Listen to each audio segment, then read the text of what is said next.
Le chef de l'État ne peut pas venir parce que vous lui avez dit qu'un tel avait volé. Effectivement, il y a l'ANER, il y a tous ces services qui ont des informations, ok, sur les voleurs, les dinosaures, comme vous les appelez. Mais c'est un autre travail. C'est-à-dire que le chef de l'État, regardez, nous ne savions pas, vous et moi, il y a une semaine, que le chef de l'État travaillait en secret pour nous sortir le plan qui nous a sorti aujourd'hui. Donc je suis sûr qu'en secret, il travaille aussi pour avoir des éléments. Parce que si on doit vous accuser, ok, on doit apporter les preuves.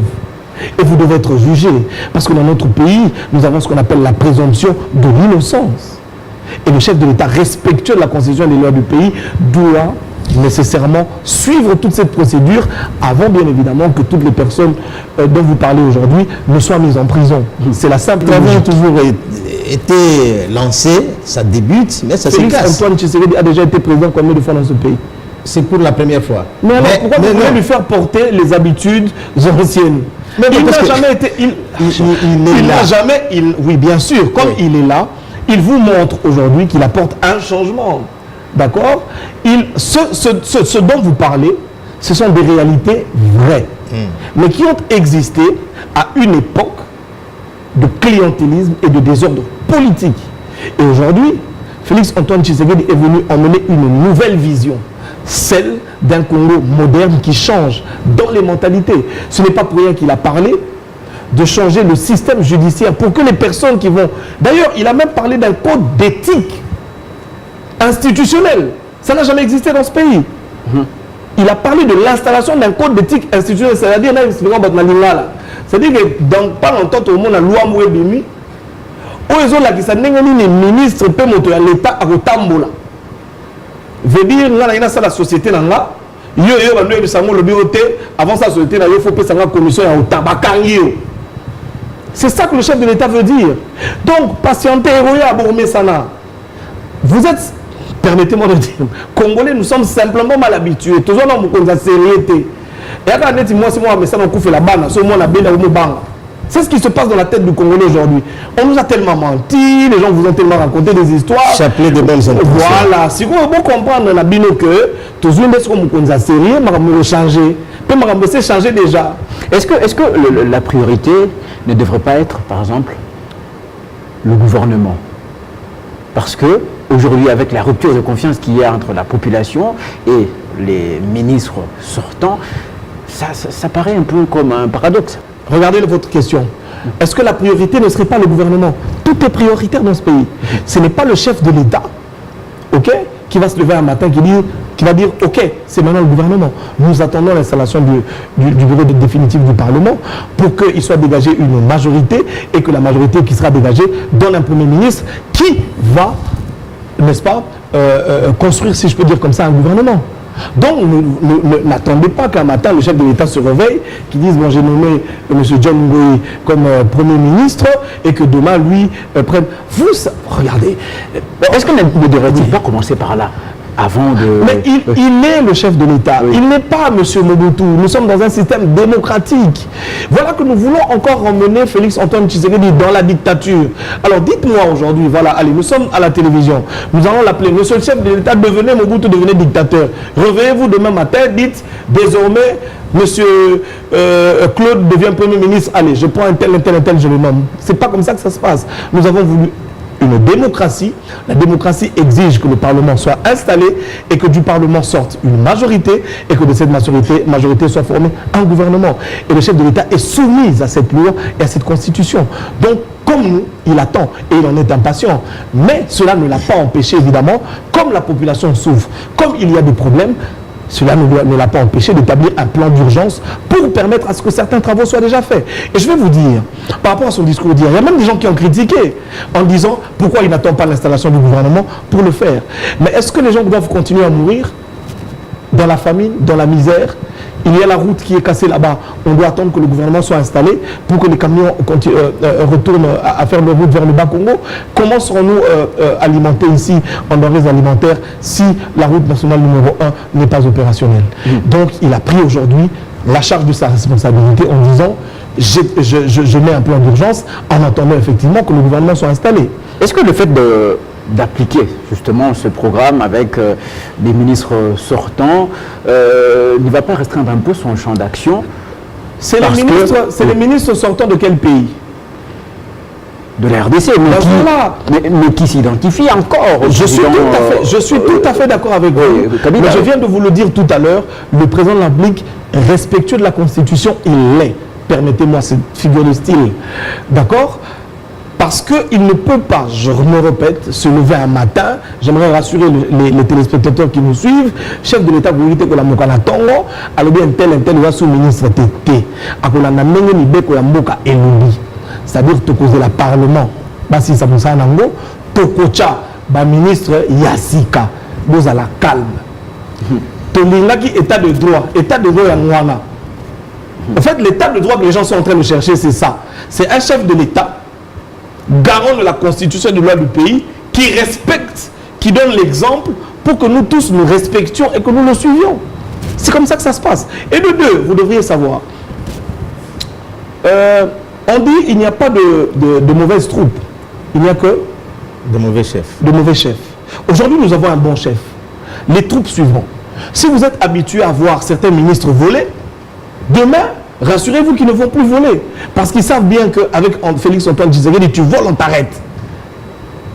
Comme il n'y a plus d'impunité, vous allez voir les mêmes personnes que vous critiquez là, les voleurs d'hier, seront des pasteurs de demain. Parce qu'ils vont se ranger derrière la ligne du visionnaire, Félix Antoine. C'est comme ça que ça se passe. Ne vous en faites même pas. Alors, lorsque j'ai lu justement ce programme, juste au début, il y a les routes. Pourquoi les routes? Cher ami, les routes se classent dans ce qu'on appelle les voies de communication. Et principalement en étudiant les problèmes réels de base de la population. Vous allez suivre dans le discours du chef de l'État, il a dit ceci. Les routes principales, ou les routes par lesquelles nous allons commencer, c'est les routes qui vont relier les provinces du nord au sud, de l'est à l'ouest. Parce que les provinces doivent être interconnectées. Aujourd'hui, nous avons des problèmes pour manger. Nous importons le chinchard. Est-ce que vous n'avez pas appris qu'il y a des hippopotames ici, comment dirais-je, vers la route Vous savez pourquoi? Je suis un expert hier. Il dit, si vous voyez les hippopotames venir de plus en plus, ça veut dire que ce secteur-là est devenu favorable à la pêche. Vous et moi, nous ne savions pas. Moi, j'ai suivi ça à la radio hier. C'est-à-dire qu'aujourd'hui, les Congolais peuvent commencer à pêcher et nous allons voir que le prix des denrées alimentaires ou du poisson vont baisser. Mais pour que moi, qui suis à Kinkole, qui pêche, je puisse écouler mon poisson à Mbinza, nous avons besoin des routes. D'accord? Aujourd'hui, les routes nous servent, parce qu'on parle des routes, par exemple, de dessert agricole, c'est-à-dire que les routes servent à ce que les personnes qui sont à l'équateur, qui font leur production, en café, en cacao, qui veulent les exporter, ou qui veulent nourrir les autres provinces, et les voies d'accès pour faire partir leurs marchandises. C'est un secteur primordial, les routes. Alors, va-t-il construire ou réhabiliter? Il a parlé de la construction et de la réhabilitation. C'est-à-dire qu'il y a des routes qui existent, qui sont réhabilitées. Il y en a d'autres, d'ailleurs, je crois qu'il a dit, non, pas je crois, il a dit qu'il y aurait élargissement de certains tronçons. Pourquoi? Parce que simplement, il y a beaucoup de routes qui ont été construites pendant l'État belge et que la population était encore minime. Aujourd'hui, il y a éclosion au niveau de la population. Nous sommes devenus un peu plus nombreux. Ces routes ne pouvaient contenir qu'une certaine quantité de véhicules. Aujourd'hui, il faut les élargir pour éviter les embouteillages et les accidents. Alors, dans ce secteur, en tout cas les années passées, la population se plaignait du fait du dépassement budgétaire. Par exemple, pour le cas du boulevard du 30 juin, il y a eu beaucoup de polémiques. Oui. Voilà. Suivez le discours du chef de l'État. Et j'encourage la population qui me regarde à suivre le discours du chef de l'État. J'ai la version en soft. Les personnes qui veulent, on peut même leur envoyer. Prenez ça comme une Bible. Mettez ça dans votre téléphone, imprimez, lisez. J'aimerais expliquer une chose aussi. Pourquoi est-ce que j'ai appelé le plan du chef de l'État un contrat programme? C'est-à-dire que dans 100 jours, nous pouvons évaluer le chef de l'État. Et vous savez pourquoi il a pris ce risque? parce qu'il est franc avec la population. Sinon, il vous aurait donné, comme vous disiez tout à l'heure, chapelet de bonnes intentions. Parce que quand on donne de bonnes intentions, on fait des choses imaginaires, on ne donne pas les calculs, on ne donne pas les deadlines, on ne vous dit pas le budget. On vous dit, bon d'accord, vous l'avez déjà vécu. Nous allons construire les routes, nous allons construire les hôpitaux. Mais là, il vous a dit, nous allons construire les routes. Voilà les routes que nous allons construire. Voilà leur budget. Et nous savons déjà où est-ce que nous allons avoir cet argent.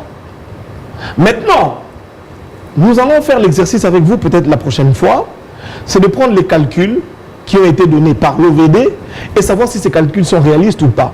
Et vous savez, la franchise du chef de l'État et de son équipe, c'est de mettre à la disposition de la population toutes les informations relatives, même au prix des routes.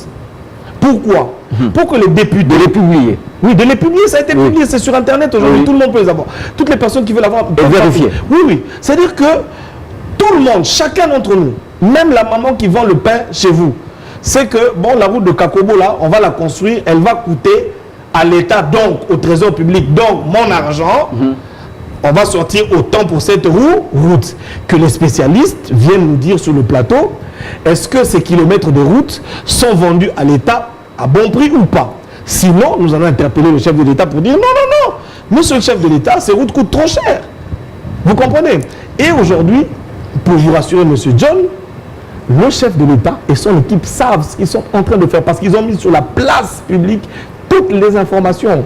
Si, là où le chef de l'État vous a dit que nous allons faire 100 jours, nous ne faisons pas 100 jours, rappelez-moi, au bout des 100 jours, venons, discutons, faisons le bilan. Et moi, je suis convaincu qu'il est sûr et que ce programme est réaliste parce qu'il a donné, il a étalé tout le projet. En tout cas, il y a des gens qui nous regardent, qui sont experts en élaboration de projets. Ils voient très bien que ce projet a été bien élaboré et il est complet. Oui, Maïs Chibango, vous savez, il y a plus de 2 décennies, il y a l'Est de la République qui est toujours occupé par les rebelles. Et le président, dans son discours, a épinglé ça. La sécurité. Et vous pensez vraiment que tout ça est faisable pendant que nos frères croupissent encore dans la misère? Il y a mort d'hommes chaque jour, à Beni, à Butembo, tous ces points-là. Vous savez, j'aime bien votre... Pour dire qu'il aurait dû commencer par là. Par exemple, J'aime bien votre parce question. que sans sécurité au pays, Et même si on veut construire une route à Béni, comment on le ferait ici? comment on va le faire? J'aime bien votre question. Oui. Monsieur John, j'étais avec lui la semaine passée.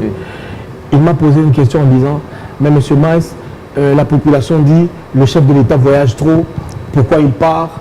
On le critique. Voilà. Je vous ai répondu, le chef de l'État a voyagé. Il vient de Windhoek. Il est parti en Angola. Il est parti au Congo-Brazzaville, les pays voisins, pour discuter avec eux sur la question sécuritaire. Parce que vous le savez, je peux moi aujourd'hui m'organiser dans mon pays. Mais si le pays voisin accepte de servir de base arrière pour qu'on nous attaque, ça pose problème. Il est allé discuter avec ses pairs pour savoir comment est-ce que nous pouvons nous garantir mutuellement la sécurité. Mais j'aimerais encore vous dire une chose. Vous savez, malheureusement pour nous, le peuple aujourd'hui veut une chose et son contraire. Tout à l'heure, vous m'avez demandé, vous avez dit, le chef de l'État, pourquoi il ne chasse pas les ministres, pourquoi il continue à travailler avec eux? Mais nous avons eu la guerre, pourquoi dans ce pays? Les gens oublient vite. Hein? Pourquoi? Nous avons voulu faire partir Mobutu, n'est-ce pas? Tshisekedi, le père, paix à son âme, vous a dit, nous menons une lutte sans violence. Nous avons refusé parce que nous pensions que la non-violence était trop longue. Nous nous sommes entendus accepter nos frères rwandais qui ont aidé Mzee à venir pour chasser Mobutu. Le jour où les frères rwandais sont venus nous aider ici pour chasser Mobutu, après qu'est-ce qui est arrivé? Le jour de leur départ, n'est-ce pas? Quand Kabila vient, il vient avec les Rwandais ici. On lui dit il faut chasser les Rwandais. Le jour où on les a chassés, on n'a pas la guerre aujourd'hui. Oui. La guerre, on sait toujours quand elle arrive. Hein? Mais pour la terminer, c'est compliqué. Aujourd'hui, nous avons des poches d'insécurité. Parce que nous-mêmes, peuple, nous avons accepté de faire entrer la guerre chez nous, oui ou pas? Nous avons ouvert les portes. Vous comprenez? Et c'est là, d'ailleurs, que je voudrais dire à tous nos amis qui disent « Mais pourquoi Tshisekedi travaille avec un tel? Il devait le faire partir. » quand nous faisons la justice, même Dieu est pour nous. Si aujourd'hui Tshisekedi se dit, je vais chasser un tel, je vais chasser un tel, mais ces gens-là, quand ils vont partir, ils ne deviendront pas des rebelles. Parce qu'il y a une question que vous ne m'avez pas posée. Il a peur alors d'être attaqué. Papa, il n'a pas peur d'être attaqué, il nous protège. Cher ami, je pense qu'aujourd'hui, nous devons reconnaître une chose, c'est que la diplomatie du chef de l'État marche sur le plan extérieur. Moi, je vais vous aider. Oui, allez-y. Pendant la campagne électorale, le président, il y a un des candidats à la présidentielle qui avait suggéré de déplacer le camp Kokolo de Kinshasa pour l'installer à l'Est. Et le président Tshisekedi, semble-t-il, aurait dit que lui allait s'installer. Ah non, vous n'êtes même pas sûr. Il aurait dit, attendant le jour où nous serons sûrs qu'il Je te confirme alors. Je te confirme qu'il a dit. Il a dit qu'il allait s'installer à Beni. Donc il le fera. Pourquoi il n'a pas érigé domicile à Beni pour lutter contre l'insécurité? Il vient d'être président. Il ne va pas tout faire. Le programme de 5 ans, il ne va pas le faire en un mois. Soyez calme. Voilà. S'il l'a dit, il le fera. Voilà, merci Maïs Tshibangou. Et merci également à vous, John Ngoi, pour vos interventions. La première partie de cette émission prend ainsi fin. On se retrouve tout juste après.